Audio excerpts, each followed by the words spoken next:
Après avoir passé le week-end dans la terreur, Aurore et William ont pris la décision de s'installer dans un endroit isolé où personne ne sera en mesure de les localiser. Avant d'intégrer la planque, ils sont contraints de laisser leur fille seule pour aller régler quelques problèmes administratifs liés à leur départ.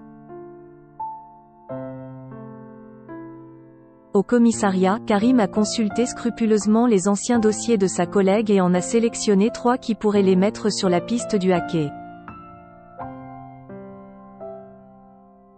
Parmi les dossiers, il y a celui de Benoît Fribou, un violeur récidiviste qui a menacé Aurore de viol ainsi que toutes les femmes de sa famille à sa sortie de prison, celui de Stéphane Domergue, un dealer dont la femme est morte lorsqu'Aurore a tenté de le neutraliser et qui a promis de se venger, et enfin celui de des frères Grégoriou qui ont juré sa mort à la suite du démantèlement de leur réseau de prostitution.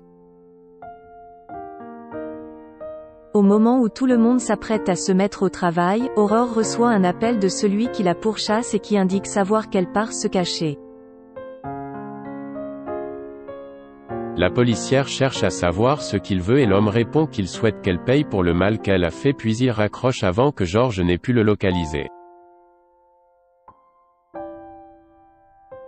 Comme Georges affirme qu'il est possible que l'hacker ait mis sa ligne professionnelle sur écoute, Aurore demande à Karim de lui trouver une nouvelle planque et de garder le secret. De son côté, William explique au docteur Delcourt qu'il va être obligé de s'absenter pour une durée indéterminée.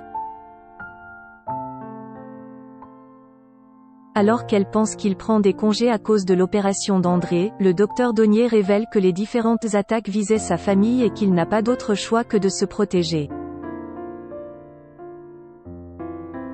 Arthur quant à lui vient dire au revoir à Sophia avant son départ. Inquiet à l'idée que sa copine ne puisse pas le joindre, l'adolescent lui donne son téléphone portable pour garder le contact. Même si Sophia précise que l'hacker pourrait les retrouver, Arthur parvient à la convaincre de le garder et de ne l'allumer qu'en cas de besoin. En fin de journée, la famille Donnier arrive à la planque. Voulant aider ses collègues à coincer la personne qui les menace, Aurore déclare qu'elle ne va pas rester avec eux. Bien que tous insistent pour qu'elle se mette à l'abri, Aurore persiste mais promet de faire attention. Elle enlace ensuite ses filles et retourne au commissariat. Sur place, Karim l'informe que Stéphane Domergue est mort d'un cancer généralisé 6 mois plus tôt. Mais quand Georges mentionne que l'ADN relevé sur le mégot de cigarette correspond à celui de David Domergue, un escroc informatique faisant l'objet d'une plainte, Aurore comprend qu'elle est dans la ligne de mire de son fils. David ayant assisté à l'arrestation de son père et à la mort de sa mère, Aurore est certaine que ce dernier veut venger ses parents. Contrainte de repousser leur départ pour les États-Unis, Pauline reproche à Luc d'être toujours couché et de n'avoir pris aucune douche. Alors qu'elle essaie de le faire sortir du lit violemment, Charlie l'en empêche et la somme de se calmer. Pauline rentre dans une colère noire et se plaint de la saleté que son fils dégage dans la pièce. Comme sa mère est persuadée que Luc va les rendre malades, Charlie l'emmène au Spoon et lui dit que ça ne fera pas avancer les choses de parler à Luc de cette façon. Mais l'ex-femme d'Arnaud fait une fixation sur les microbes et insiste pour que sa fille se désinfecte les mains. Voyant qu'elle rentre dans une sorte de psychose, Charlie l'interroge pour savoir si elle continue de prendre son traitement. Mais Pauline répond qu'elle a tout arrêté depuis quelques semaines et jure qu'elle va très bien. Plus tard, Charlie confie à Antoine que Luc va mal et qu'il se laisse sombrer depuis la mort de leur père. Soucieux, le proviseur adjoint lui conseille de parler à quelqu'un et lui transmet son numéro de téléphone personnel en précisant qu'elle peut le joindre à tout moment. Charlie rejoint ensuite Flore à qui elle rapporte ce qu'il s'est passé dans la matinée. Pendant que la jeune femme s'effondre et déclare qu'elle aurait aimé rester avec elle, Flore reçoit un appel de Maxime qui lui indique qu'il n'a pas trouvé la trace de Barr. Comprenant que Flore parle de l'assassin de son père, Charlie, qui ne supporte pas de voir Flore du côté de son fils, quitte la villa des Valorta. Par la suite, Charlie voudrait faire une sortie avec son frère mais il ne peut pas se lever car leur mère lui a donné des médicaments.